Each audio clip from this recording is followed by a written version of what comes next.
Well, we got an exciting show this morning for our audience here on Dollars and Cents. We are welcoming our newest certified financial fiduciary at Nelson Financial Planning, Chet Cowart. How are you this morning? I am doing great. It's good. It's exciting to be here. You know, I've watching you and all the coworkers do it for so long. It's really cool to finally be on the show. That's great. That's very good. Yes, I know for many years you have sort of been the one to optimize the show on YouTube, and so you've seen a lot of it. So hopefully you picked up a little bit by osmosis. Absolutely, yeah. I mean, this was one of the first things I did as an intern here was edit the show, and so I've never been on it, but I've seen many hours of it. Well, very good. Well, we're excited to have you on.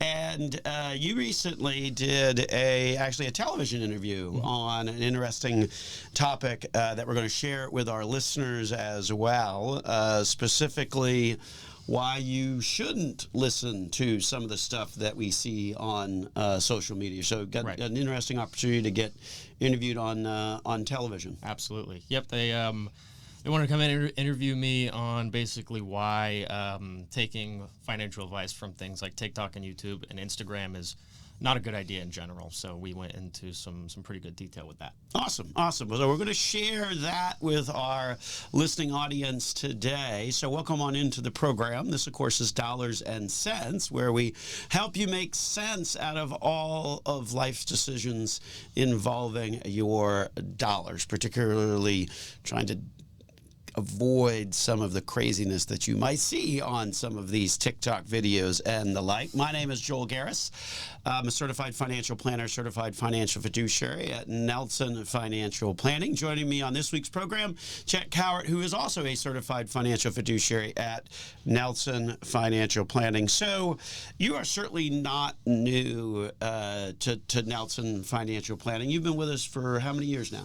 It will be, in August, it'll be 6 years. August will be 6 years. And as you mentioned earlier, you joined us as an intern. Right. Yep. I joined as an intern. I got to do a lot of our, processing, back office sort of things, as well as edit the videos and all of that fun stuff. And then transitioned to paraplanner, which was a designation I got a few years ago. And then chartered retirement planning counselor, another designation I got, and then now certified financial fiduciary. Perfect. And you obviously have been joining as well in client meetings over the course of the years, and that's sort of our path to advancement at Nelson Financial Planning. We've got a number of folks that follow that same Absolutely. Path. Started out as interns and then became full-time employees. I know both Kristen and Christina started out as interns and are now obviously long-time employees of the firm. So we've got a little bit of a process here.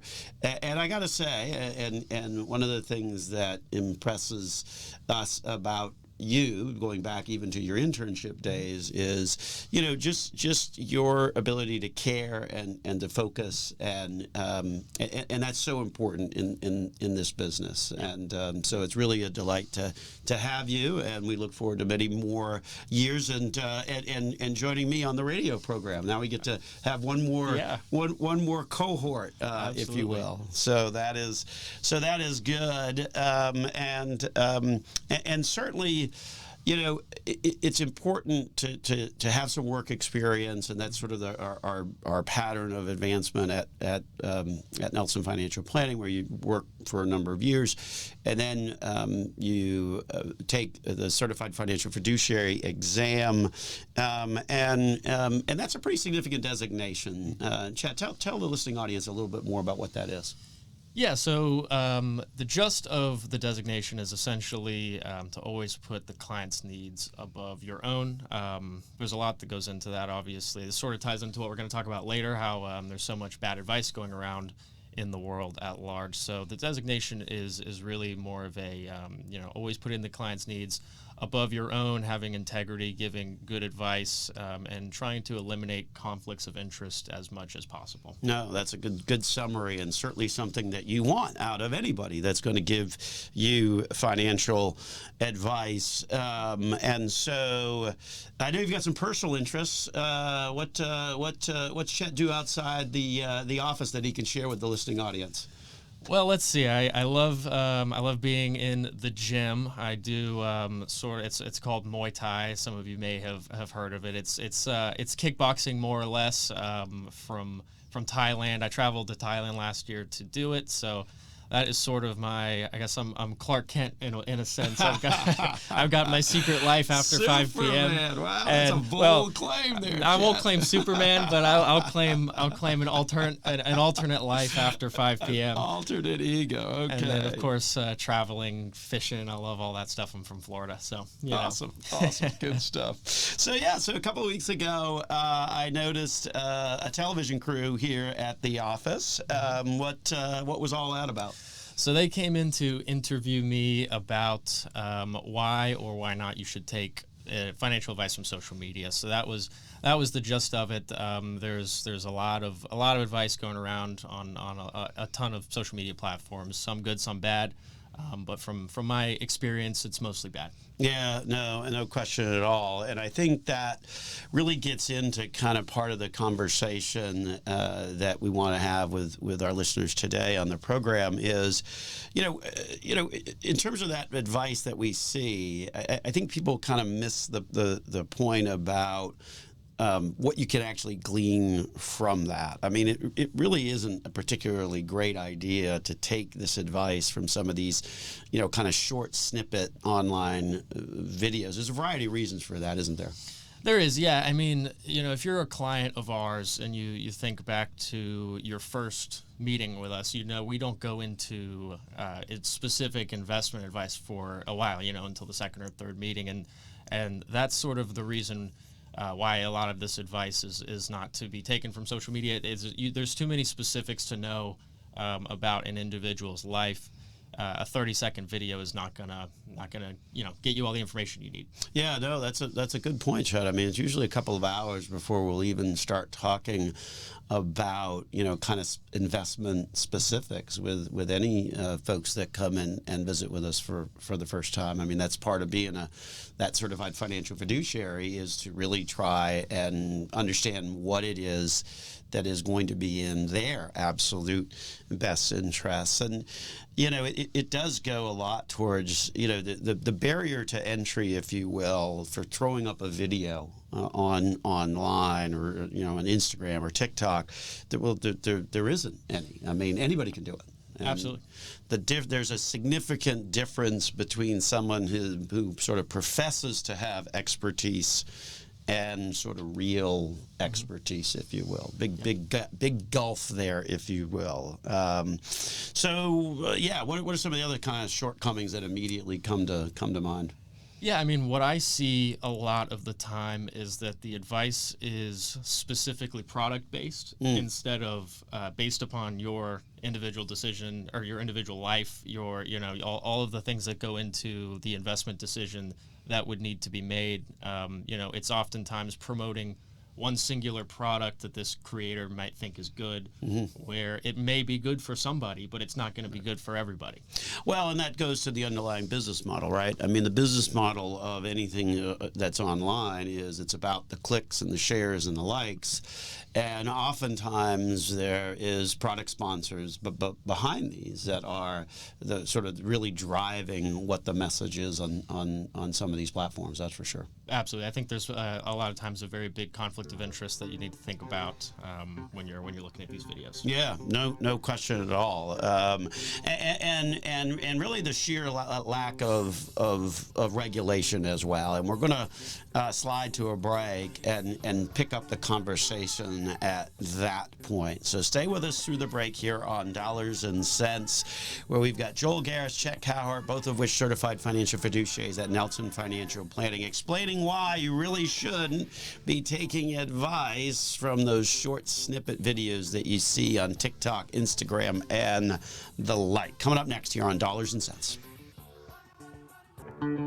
So we're talking about why you really shouldn't be paying a whole lot of attention, or trying to follow some of the advice that we see out there on some of these short clips on TikTok, Instagram, and the like. My name is Joel Garris. This, of course, is Dollars and Cents, where we help you make sense out of all of life's decisions involving your dollars.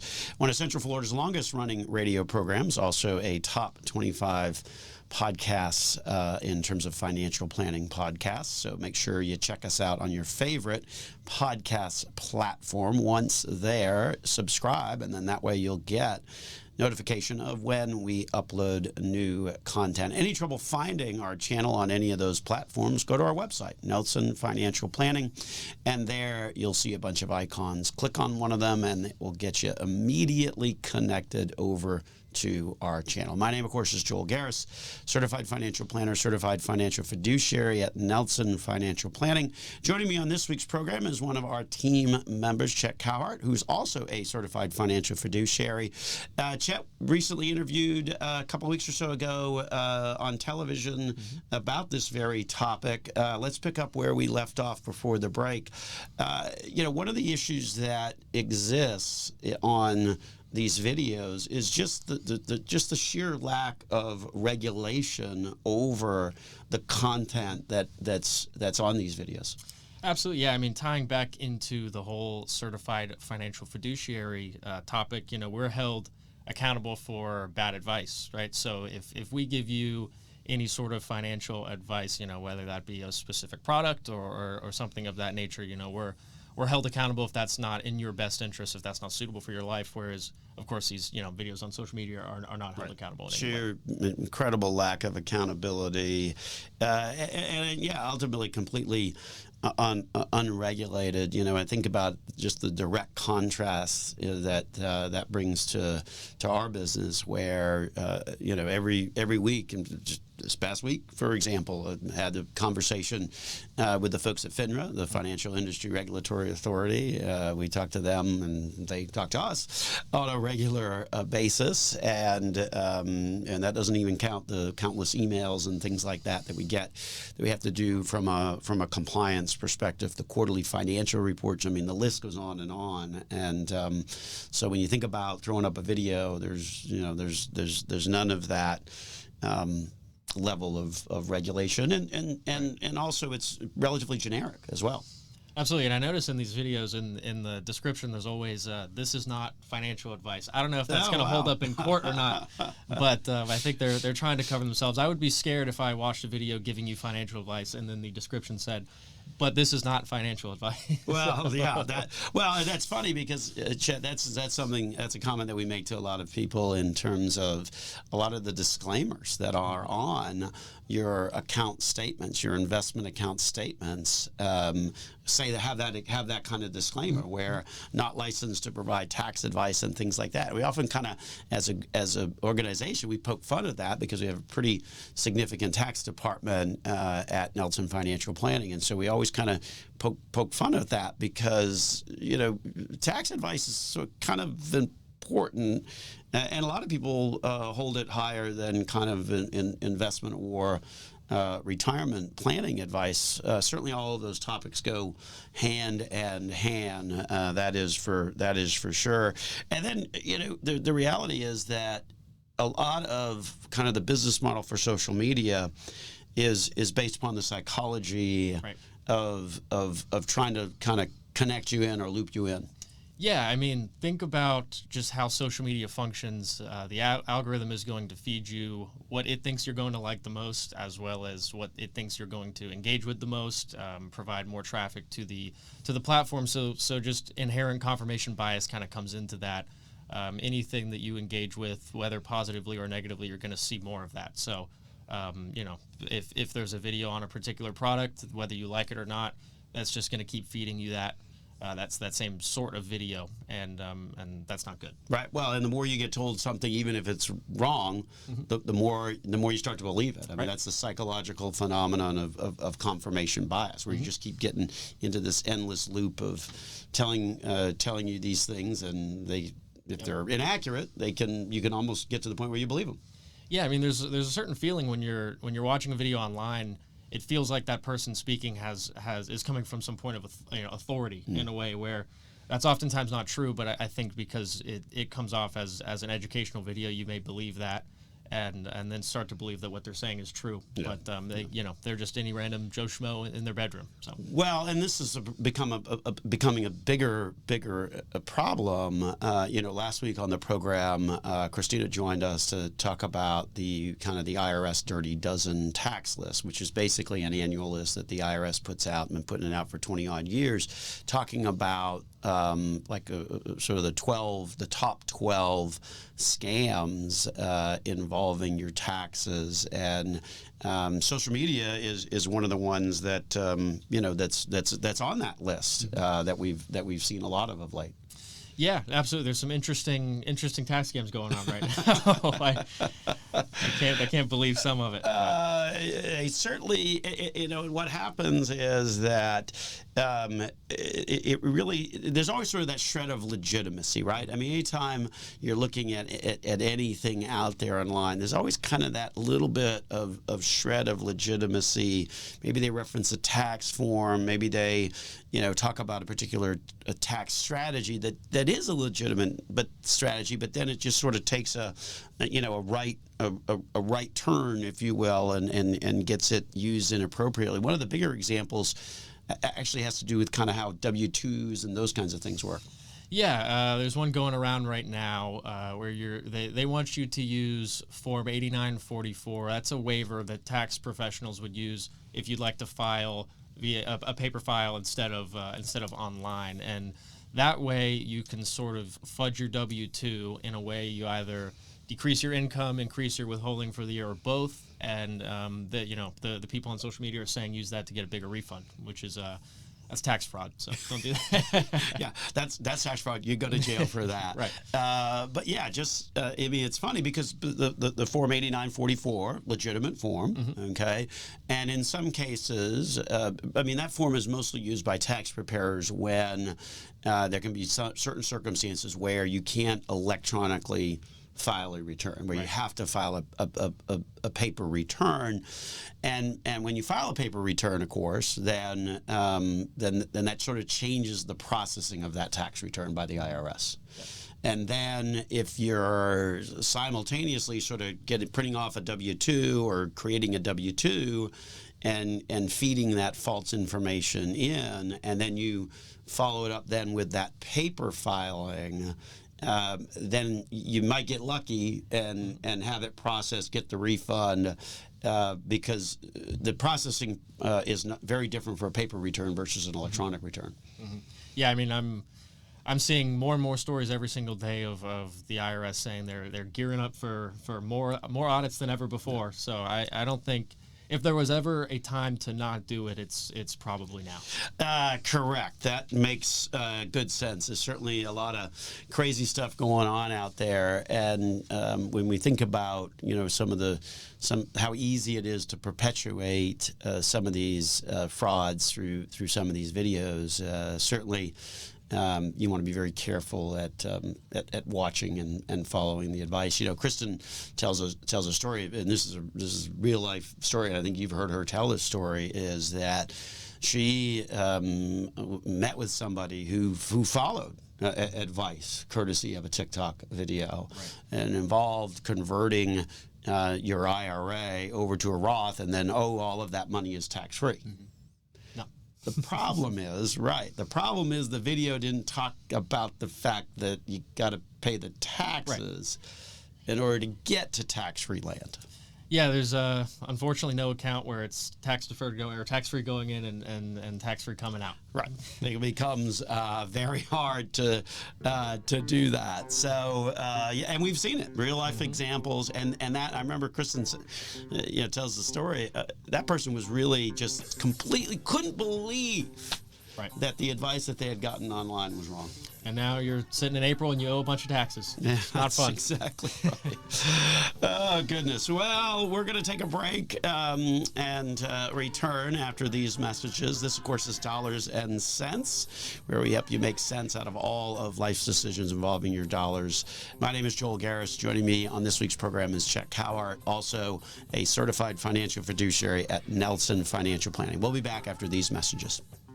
So certainly had a busy week last week at Nelson Financial Planning. If you were listening to last week's show, you know that we celebrated our 40th anniversary as a firm this past Wednesday on May 1, and certainly threw a nice little party on Wednesday to celebrate that. Yeah, that was a lot of fun.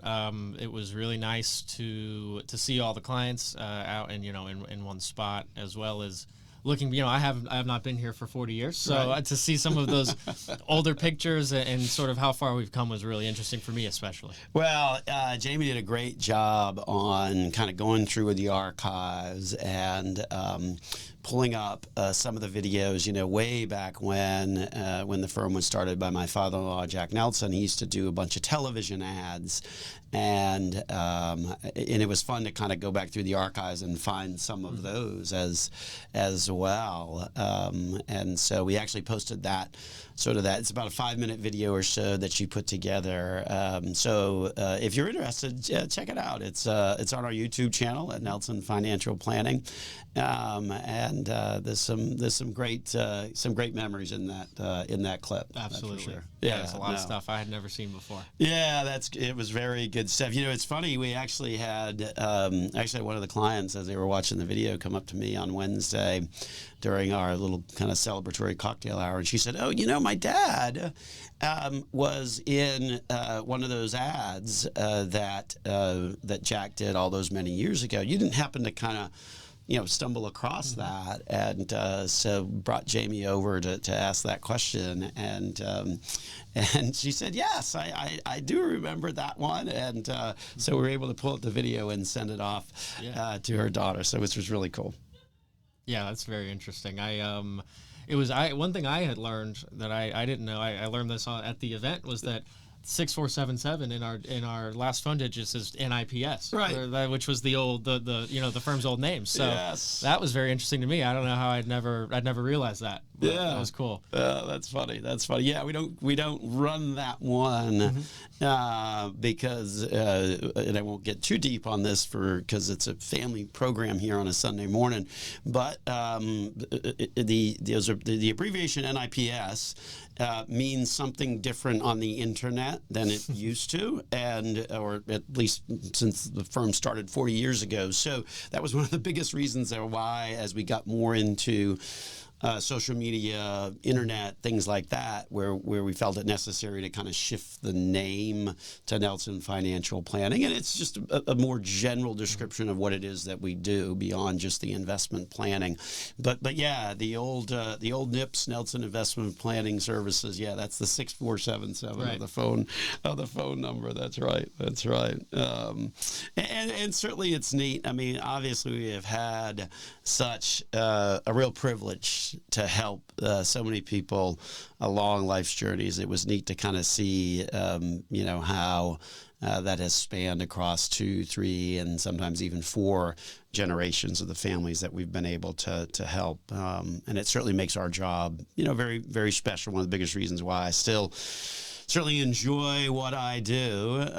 One of the areas where we certainly help people is the notion of, trying to help figure out life's big purchases. And I wanted to talk about this topic on this week's program, Chet, because I know if we think to the book that we wrote last year, Next Gen Dollars and Cents, one of the chapters was about life's big purchases, and that happens to be one of the chapters that you also did a lot of work on. Certainly, the creation of that book was a team effort at Nelson Financial Planning. By the way, the book's still available on Amazon. If you're a Prime member, you can have it as quickly as tomorrow. But if you listen to the program, you know that there's a way to get it for free, and that is simply by calling the office, visiting our website, calling the office at 407-629-6477, NIPS, right? Or going to our website, Nelson Financial Planning. Schedule one of our free initial conversations, and when you do, you'll wind up, when you come on in for the conversation, you'll be able to get a copy of the book for free. So you don't have to pay Amazon's prices when you do that. But certainly that chapter talking about life's big purchases, Chat, was one that you worked on pretty extensively. Tell us some of the ways in which you're kind of, you've encountered helping people on acquiring some of those big purchases in their life. Yeah, I mean, so with a lot of the younger clients I meet with, I think that's a top of mind topic is whether that's buying a house, buying a car. Those are both big purchases in your life that require a lot of thought and careful decision making, because doing it bad will cause you a lot of financial issues. So yeah, I think it's also top of mind more now than ever with interest rates where they are and home prices, especially here in the state of Florida. I know many other states are having sort of our same housing issues. So it's become a big topic. It's not as easy as it once was, where it was just, okay, we'll add a budget line and we'll throw some money in a savings account for a down payment. I think it's more nuanced than that now. No, and I would agree with that. And that is a problem, particularly for that group of people in their 20s and 30s trying to buy that first house. And it's a real struggle. But there are some things that you can do to kind of prepare, and that's the guidance that you're giving the folks along the way. So what's on that list? Yeah, I mean, first of all, you want to absolutely save up for that down payment. That's still, that's still a big part of it, is creating that budget line, having that down payment for a multitude of reasons. Ideally, 20%, so you can avoid that mortgage insurance. That's going to be a hefty charge, oftentimes, $100, $200, $300 a month extra on your mortgage, and that's not doing anything for you. You're not building equity with that money. It is just sort of insuring the lender. Right. So. Right. Yeah. No, it doesn't do you any good at all. And then the other thing I know that we do a lot of, and that you do a lot of, is that we help people in that qualification process. And boy, the qualification for any kind of a mortgage or home equity line and all that, I mean, it's almost to the point where they're asking for your blood type almost. Yeah. No, I mean, I do a lot of that in my day to day. A lot of our clients are, whether you're refinancing or you're buying your first home or another home, the banks require a lot. So we oftentimes have to write a letter sort of certifying that they have a certain amount of assets, or that we can provide them income for X amount of years in order to pay that mortgage. The banks are sort of just looking for security in their loan, but it's definitely getting harder and harder to qualify. So I'm doing more of those. Yeah, I would imagine. We had an interesting story this past week as well. I don't think you were in on that conversation, but yeah, I mean, they had gotten turned down for an increase in their home equity line because they couldn't prove that the income coming out of the retirement account was regular and systematic. So we're using one of our letters now to kind of help them get qualified for that loan. But yeah, it's certainly a very different process. When we think about a home purchase and particularly a home mortgage, Chet, you mentioned higher interest rates. There's a lot of things that people need to realize and think about as they start to look at that mortgage. In terms of kind of what that kind of boils down to for people.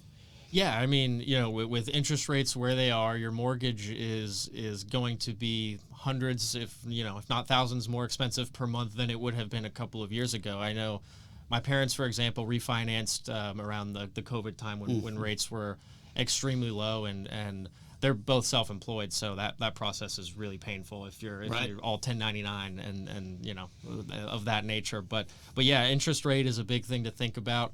You're going to want to shop around for that. That's going to make probably the biggest difference in your month-to-month payment, as well as the overall cost of the loan. I mean, if you stretch out, if you look at a mortgage at 7% over 30 years, that's $100,000 or more in interest, depending on the cost of the house. Right. No, absolutely. Well, we're going to take a break. When we come back, we're going to talk about kind of what that decision, and if you're in that home buying market, kind of boils down to, and ultimately kind of talk about the components of a mortgage, the things that you need to be thinking about in terms of getting that right mortgage. So we'll cover all of that when we return here on Dollars and Cents, where we help you make sense out of all of life's decisions involving your dollars. This is Joel Garris with Chet Howard of Nelson Investment Planning Services. We'll be back after these messages.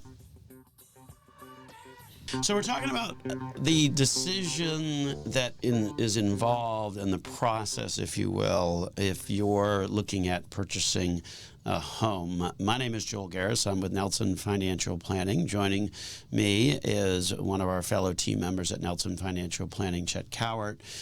Recently became a certified financial fiduciary, so that means you have sort of gone through our ranks over the course of the nearly 6 years that you've been with us, and starting out as an intern, working your way up to be a paraplanner, and then a retirement counselor, and now, of course, certified financial fiduciary.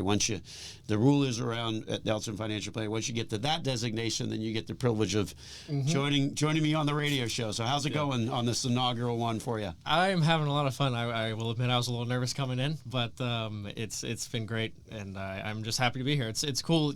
I've watched the show for so long, so It's cool to finally be here. Yeah, one of the things you started out as an intern was really kind of taking and creating our YouTube channel and really optimizing that, and along with the podcasts as well. So now you get to be, instead of on the back end of the camera, now you get to be on the front end. So we're moving up in the world. There you go. All right. Well, that is good stuff. Indeed. The program, of course, Dollars and Cents, where we help you make sense out of all of life's decisions involving your dollars.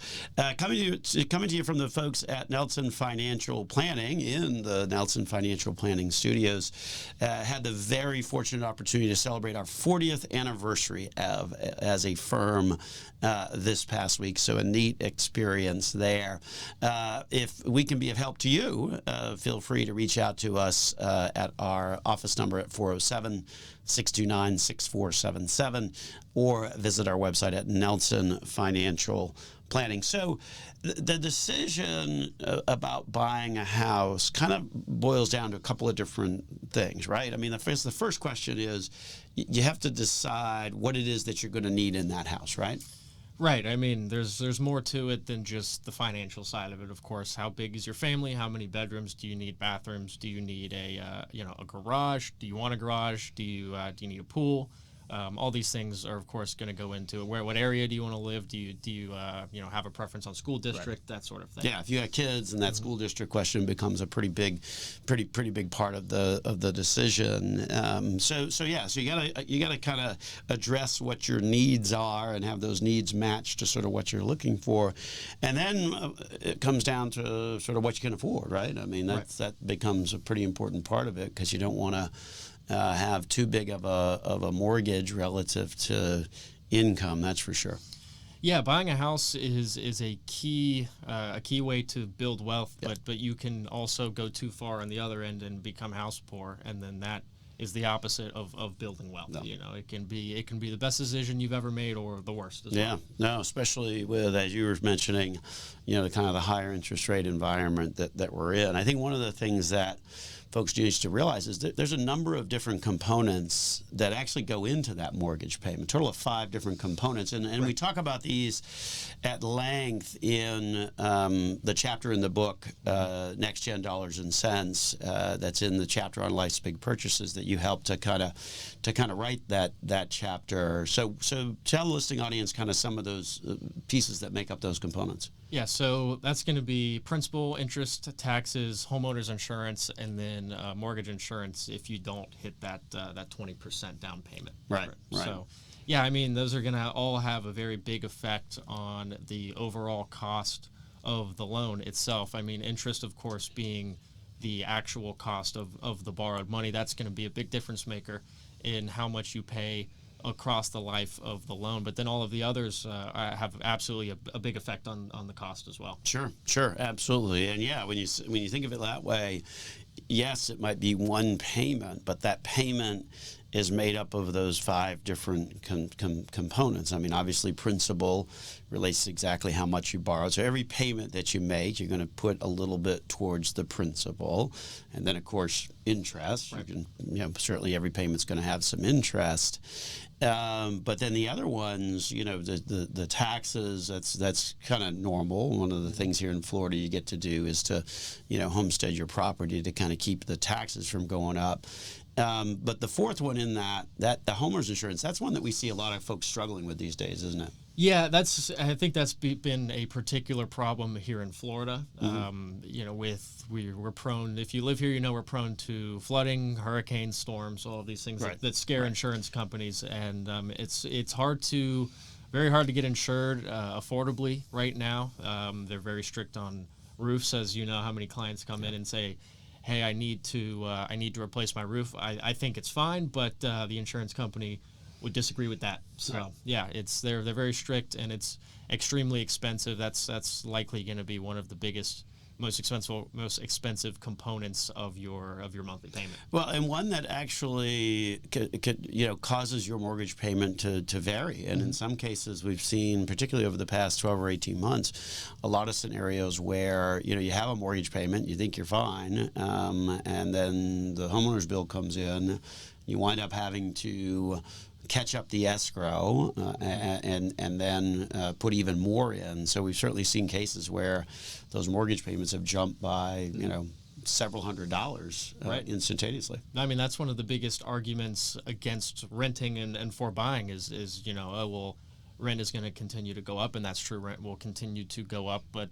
your mortgage is not necessarily a set payment for 30 years. Right. The principal and interest component of them, will be set, assuming you have a fixed rate mortgage, but everything else is absolutely not set. Your mortgage can't increase. Yeah, and we've likely certainly will. seen that. Yeah, we certainly see. I mean, some of these has just been incredible on the insurance side, and then that PMI, which you mentioned, is a good reason to kind of try and have as big of a down payment as to avoid that. But that PMI will often last. I think a lot of lending institutions will require it to stay on for 5 years. Regardless of whether there's appreciation in the property or not.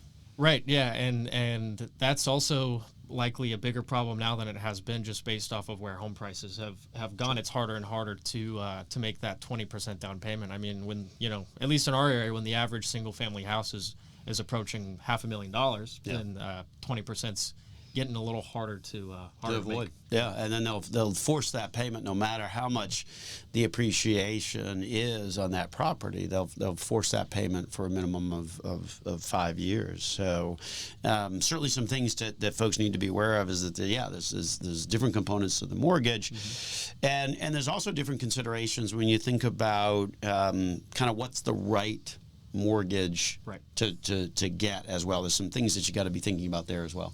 Yeah, absolutely. I mean, you're back to the interest rate. That's going to be a big component of it. That's unfortunately you're kind of you're just at the whim of wherever they fall at the moment. There's not much shopping around you can really do. I mean, there to a certain extent there is, but it's only going to be a variance of 0.5% or so typically.